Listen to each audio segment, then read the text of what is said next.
অপরাধী সাব্যস্ত করে তার অপরাধ বিবেচনায় নিয়ে আমরা সিদ্ধান্ত নিয়েছি যে বিশ্ববিদ্যালয় থেকে তাকে সাময়িকভাবে আমরা বহিষ্কার করে দেব। সম্প্রতি আমাদের ইনডোর গেমস সেটা সম্পন্ন হয়েছে এবং তার পুরস্কার বিতরণও সেদিন অডিটোরিয়ামে অনুষ্ঠিত হয়েছে। আমাদের ক্রীড়া কমিটির সম্মানিত কনভেনার ছিলেন, চিফ গেস্ট হিসাবে আমি সেখানে ছিলাম, আমাদের ট্রেজারার ম্যাডামও ছিলেন। তো ইনডোর গেমসের আমরা পুরস্কার বিতরণ শেষে বেরিয়ে আসার পথে আমরা যখন চলে এসেছি তখন একটি অনাকাঙ্ক্ষিত ঘটনা বিশ্ববিদ্যালয়ে ঘটেছে, এটা আপনারা সবাই জানেন।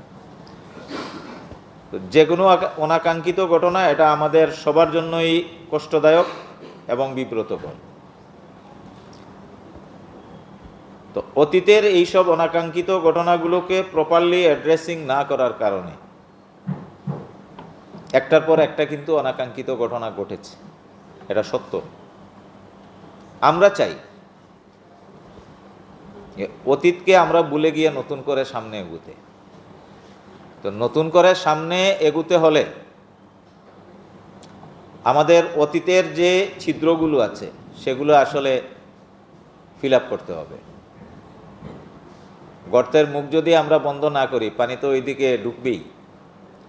তো সেই গর্তের মুখ বন্ধ করার জন্য এবং এই ধরনের কালচার বন্ধ করার জন্য প্রত্যেকটি প্রশাসনেরই জবাবদিহিতা স্বচ্ছতা নিশ্চিত করার জন্য প্রপার অ্যাড্রেসিং এবং প্রপার পদক্ষেপ সেটা গ্রহণ করা অত্যন্ত জরুরি। তো ওই ঘটনাটা সেটা আমরা বিচার বিশ্লেষণ করে সেদিনই এসে তাৎক্ষণিকভাবে আমাকে ক্রীড়া কমিটির কনভেনার মহোদয় বলেছেন।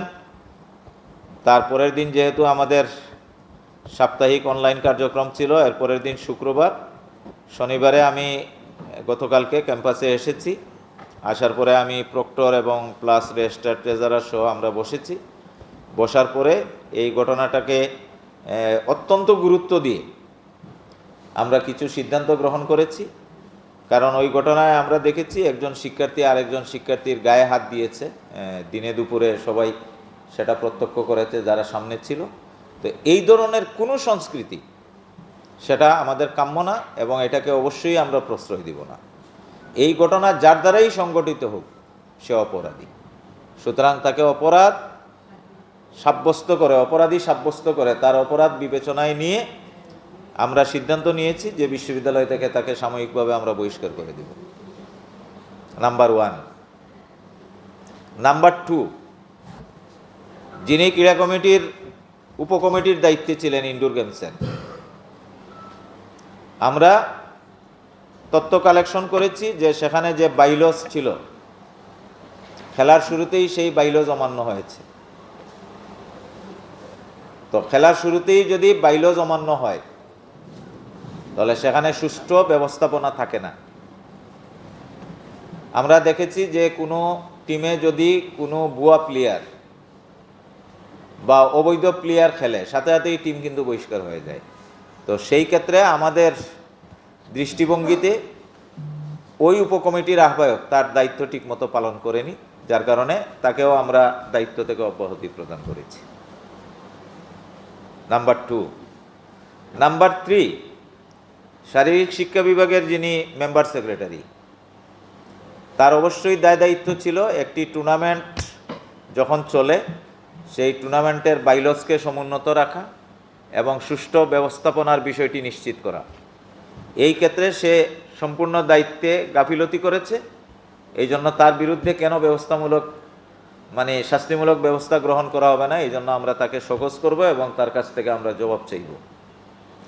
নাম্বার 4, ইন টোটাল এই সবগুলো বিষয় পুঙ্খানুপুঙ্খরূপে বিশ্লেষণ করে এর সাথে কে জড়িত, কেন এই ঘটনা ঘটল, এখানে যদি কোনো অবৈধ প্লেয়ার খেলানো হয়ে থাকে সেই অবৈধ প্লেয়ারকে খেলানোর ব্যাপারে কেউ সুপারিশ করেছে কিনা এবং এই ঘটনা ঘটানোর পিছনে কেউ সুপরিকল্পিতভাবে কাজ করেছে কিনা এবং এর সাথে দায় কার কতদূর সেটা তো তদন্ত ছাড়া আমরা বের করতে পারবো না।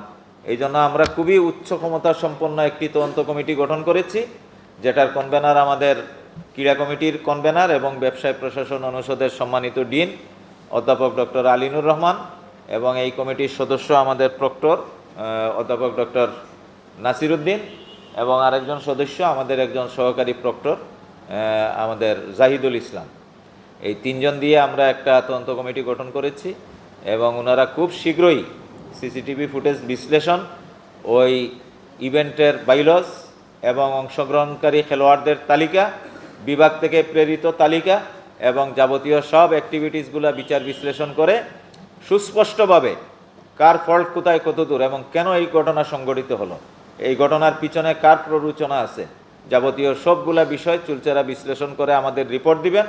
তার পরিপ্রেক্ষিতে আমরা পরবর্তীতে আমাদের ব্যবস্থা গ্রহণ করব।